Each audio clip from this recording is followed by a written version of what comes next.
ಸ್ವಾಗತ. ನಾನು ಶೀಲಾ. ಇದೀಗ ಮೊದಲಿಗೆ ಹೆಡ್ಲೈನ್ಸ್.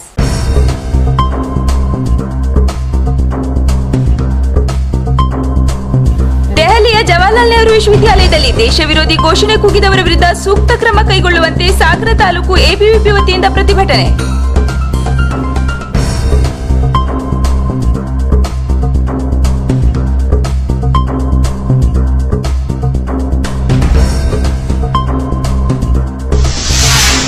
ಯಾವುದೇ ಕಾರಣಕ್ಕೂ ನಮ್ಮನ್ನ ಒಕ್ಕಲೆಬ್ಬಿಸಬಾರದೆಂದು ಆಗ್ರಹಿಸಿ ಸಿದ್ದನಬಾವಿ ಸ್ಥಳೀಯರಿಂದ ಮಾಜಿ ಶಾಸಕ ದಿನಕರ್ ಶೆಟ್ಟಿ ಅವರಿಗೆ ಮನವಿ.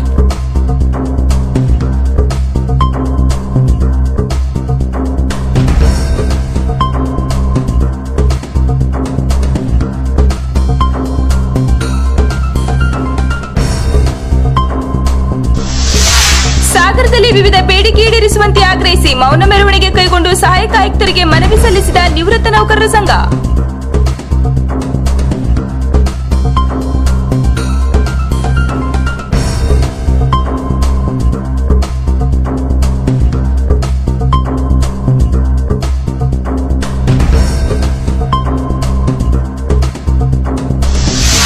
ಹೊನ್ನಾವರದ ಪಟ್ಟಣ ಪಂಚಾಯತ್ನಲ್ಲಿ ಗಲಾಟೆ ಗದ್ದಲದ ನಡುವೆ ನಡೆದ ಹೊಸ ಮೀನು ಮಾರುಕಟ್ಟೆ ಟೆಂಡರ್ ಪ್ರಕ್ರಿಯೆ.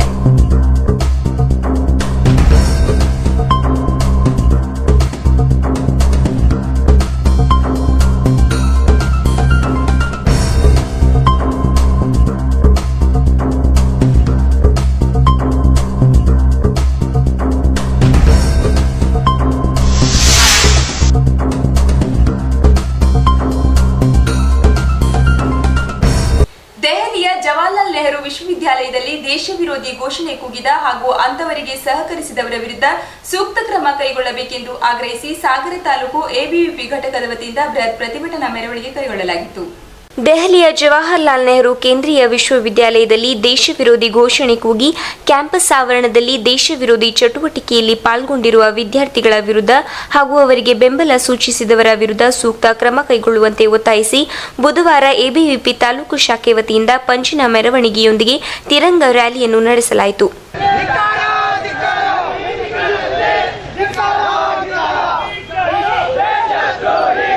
ಎಬಿವಿಪಿ ರಾಜ್ಯ ಕಾರ್ಯಕಾರಿಣಿ ಸದಸ್ಯ ಶ್ರೀಕರ್ ಭಟ್ ಮಾತನಾಡಿ, ದೆಹಲಿಯ ವಿಶ್ವವಿದ್ಯಾಲಯದಲ್ಲಿ ದೇಶದ್ರೋಹಿ ಘೋಷಣೆ ಕೂಗುವ ಜೊತೆಗೆ ಸಂಸತ್ ಮೇಲೆ ದಾಳಿ ಮಾಡಿದ್ದ ಅಫ್ಜಲ್ ಗುರುಗೆ ಶ್ರದ್ಧಾಂಜಲಿ ಸಲ್ಲಿಸಿರುವುದು ದೇಶದ್ರೋಹಿ ಚಟುವಟಿಕೆಯಾಗಿದೆ. ವೆಮುಲ್ ಎಂಬಾತ ವೈಯಕ್ತಿಕ ಕಾರಣಕ್ಕೆ ಆತ್ಮಹತ್ಯೆ ಮಾಡಿಕೊಂಡರೆ ಅದನ್ನು ವೈಭವೀಕರಿಸುವ ಕೆಲಸಕ್ಕೆ ಹಾಗೂ ವಿಶ್ವವಿದ್ಯಾಲಯದಲ್ಲಿ ನಡೆದ ದೇಶದ್ರೋಹಿ ಚಟುವಟಿಕೆ ನಡೆಸುವವರಿಗೆ ಕಾಂಗ್ರೆಸ್ ಉಪಾಧ್ಯಕ್ಷ ರಾಹುಲ್ ಗಾಂಧಿ ಬೆಂಬಲ ಸೂಚಿಸುತ್ತಿರುವುದು ಖಂಡನೀಯ ಎಂದರು. ನವದೆಹಲಿಯ ಪ್ರತಿಷ್ಠಿತ ವಿಶ್ವವಿದ್ಯಾಲಯದಲ್ಲಿ ಜೆಎನ್ಯು ಕ್ಯಾಂಪಸ್ನಲ್ಲಿ ರಾಷ್ಟ್ರ ವಿರೋಧಿಗಳು ದೇಶ ವಿರೋಧಿ ಕೃತ್ಯಗಳನ್ನು ನಡೆಸಿ ನಮ್ಮ ದೇಶವನ್ನೇ ತುಂಡರಿಸ್ತೀವಿ, ಕಾಶ್ಮೀರವನ್ನು ಭಾರತದಿಂದ ಬೇರ್ಪಡಿಸ್ತೀವಿ, ಅದೇ ರೀತಿ ಪಾಕಿಸ್ತಾನ್ ಜಿಂದಾಬಾದ್ ಅಂತ ಕೂಗಿ ದೇಶಕ್ಕೆ ಅವಮಾನ ಮಾಡಿ ದೇಶದ್ರೋಹದ ಕೆಲಸವನ್ನು ಮಾಡಿರ್ತಕ್ಕಂಥ ದೇಶದ್ರೋಹಿಗಳ ವಿರುದ್ಧ ಹಾಗೂ ಅವರಿಗೆ ಬೆಂಬಲ ನೀಡ್ತಾ ಇರುವಂಥ ಕಾಂಗ್ರೆಸ್ನ ರಾಹುಲ್ ಗಾಂಧಿ ಇರ್ಬೋದು, ಇತರೆ ರಾಜಕೀಯ ನಾಯಕರು ಇರ್ಬೋದು, ಅವರ ವಿರುದ್ಧ ಅಖಿಲ ಭಾರತೀಯ ವಿದ್ಯಾರ್ಥಿ ಪರಿಷತ್ ವತಿಯಿಂದ ಇವತ್ತು ದೇಶಭಕ್ತರ ಮಹಾ ತಿರಂಗ ರ್ಯಾಲಿ ಮತ್ತು ಪಂಜಿನ ಮೆರವಣಿಗೆ ನಡೆಸಲಾಯಿತು. ಈ ಸಂದರ್ಭದಲ್ಲಿ ಎಬಿವಿಪಿಯ ಶ್ರೀನಿಧಿ, ನ್ಯಾಯವಾದಿ ಕೆವಿ ಪ್ರವೀಣ್ ಕುಮಾರ್, ಮಾಜಿ ಪುರಸಭೆ ಸದಸ್ಯ ಕೋರಿ ನಾಗರಾಜ್, ಬಿಜೆಪಿ ಜಿಲ್ಲಾ ಪ್ರಧಾನ ಕಾರ್ಯದರ್ಶಿ ಟಿಡಿ ಮೇಘರಾಜ್ ಸೇರಿದಂತೆ ಇನ್ನಿತರರು ಹಾಜರಿದ್ದರು. ವಿವಿಧ ಬೇಡಿಕೆ ಈಡೇರಿಸುವಂತೆ ಆಗ್ರಹಿಸಿ ಸಾಗರ ತಾಲೂಕು ನಿವೃತ್ತ ನೌಕರರ ಸಂಘದ ವತಿಯಿಂದ ಮೌನ ಮೆರವಣಿಗೆ ಕೈಗೊಂಡು ಧರಣಿ ನಡೆಸಿ ಸಹಾಯಕ ಆಯುಕ್ತರ ಮೂಲಕ ರಾಜ್ಯ ಸರ್ಕಾರಕ್ಕೆ ಮನವಿ ಸಲ್ಲಿಸಲಾಯಿತು.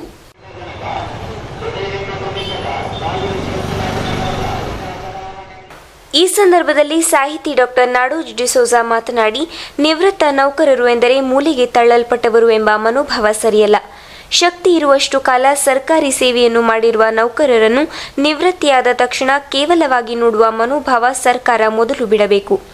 ಅವರ ಬದುಕು ಹಸನಾಗುವಂತೆ ಯೋಜನೆಗಳನ್ನು ರೂಪಿಸಬೇಕು. ಸಂಘವು ಸರ್ಕಾರದ ಮುಂದೆ ಇರಿಸುವ 5 ಬೇಡಿಕೆಗಳನ್ನು ತಕ್ಷಣ ಈಡೇರಿಸಬೇಕು.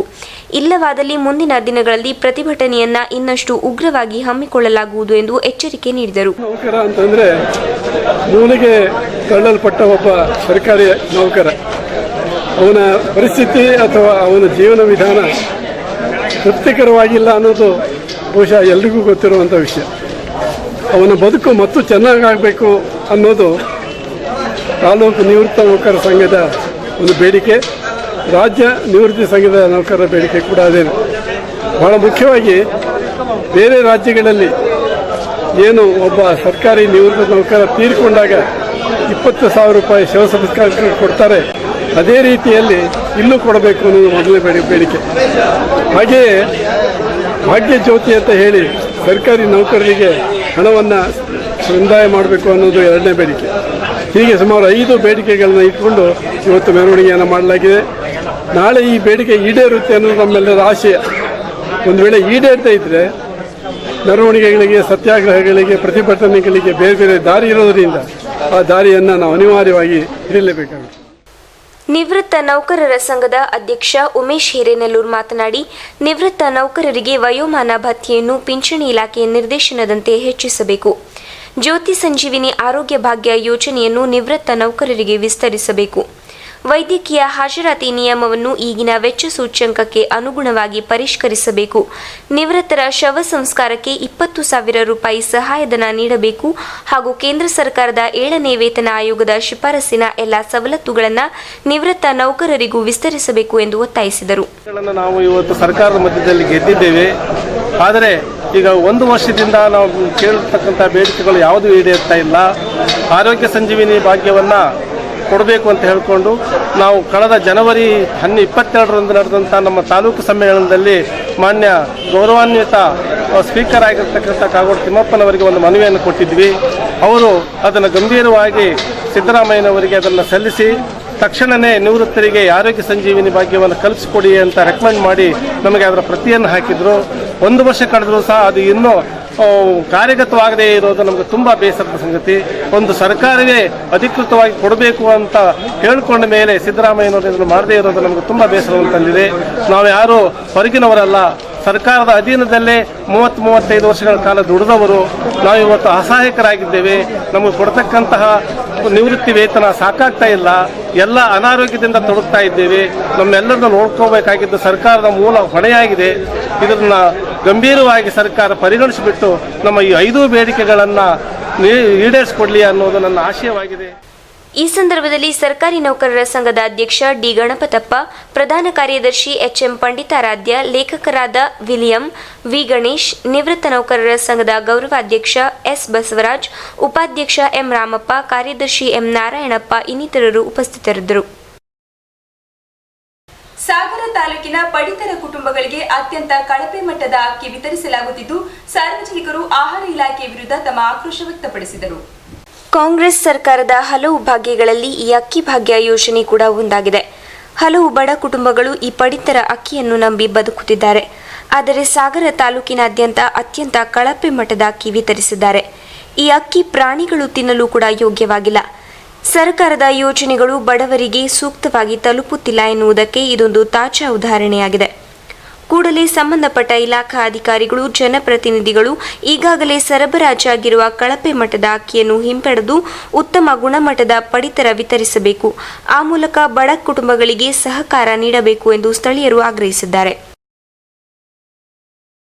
ಸಾಗರ ತಾಲೂಕಿನ ಸರ್ಕಾರಿ ಪದವಿ ಪೂರ್ವ ಕಾಲೇಜಿನ ಉಪನ್ಯಾಸಕರು ವೇತನ ತಾರತಮ್ಯ ನೀತಿ ವಿರೋಧಿಸಿ ಕಪ್ಪು ಪಟ್ಟಿ ಧರಿಸಿ ಕರ್ತವ್ಯ ನಿರ್ವಹಿಸಿ ತಮ್ಮ ಪ್ರತಿರೋಧ ವ್ಯಕ್ತಪಡಿಸಿದರು. ರಾಜ್ಯ ಸರ್ಕಾರ ಪಿಯು ಉಪನ್ಯಾಸಕರಿಗೆ ವೇತನ ತಾರತಮ್ಯ ಮಾಡುತ್ತಿದೆ. ಈ ತಾರತಮ್ಯ ಸರಿಪಡಿಸುವಂತೆ ಆಗ್ರಹಿಸಿ ಹಲವು ಪ್ರತಿಭಟನೆಗಳನ್ನು ನಡೆಸುತ್ತಿದ್ದರೂ ಕೂಡ ಸರ್ಕಾರ ಉಪನ್ಯಾಸಕರ ಬೇಡಿಕೆಗಳಿಗೆ ಸ್ಪಂದಿಸುತ್ತಿಲ್ಲ. ಈ ಕಾರಣಕ್ಕಾಗಿ ಉಪನ್ಯಾಸಕರು ಕಪ್ಪು ಪಟ್ಟಿ ಧರಿಸಿ ಕರ್ತವ್ಯ ನಿರ್ವಹಿಸುವ ಮೂಲಕ ಈ ವೇತನ ತಾರತಮ್ಯ ನೀತಿಯನ್ನು ವಿರೋಧಿಸಿದರು. ಹಾಗೂ ಪಿಯುಸಿ ಪರೀಕ್ಷೆ ಮುಗಿಯುವುದರೊಳಗೆ ವೇತನ ತಾರತಮ್ಯ ನೀತಿ ಸರಿಪಡಿಸದಿದ್ದಲ್ಲಿ ಮೌಲ್ಯಮಾಪನ ಬಹಿಷ್ಕರಿಸಿ ಪ್ರತಿಭಟನೆಯನ್ನ ಇನ್ನಷ್ಟು ಉಗ್ರಗೊಳಿಸುವುದಾಗಿ ಎಚ್ಚರಿಕೆ ನೀಡಿದರು. ಇದೀಗ ಒಂದು ಸ್ಮಾಲ್ ಬ್ರೇಕ್ ನಂತರ ಸ್ಫೂರ್ತಿ ನ್ಯೂಸ್ ಮುಂದುವರಿಯುವುದು.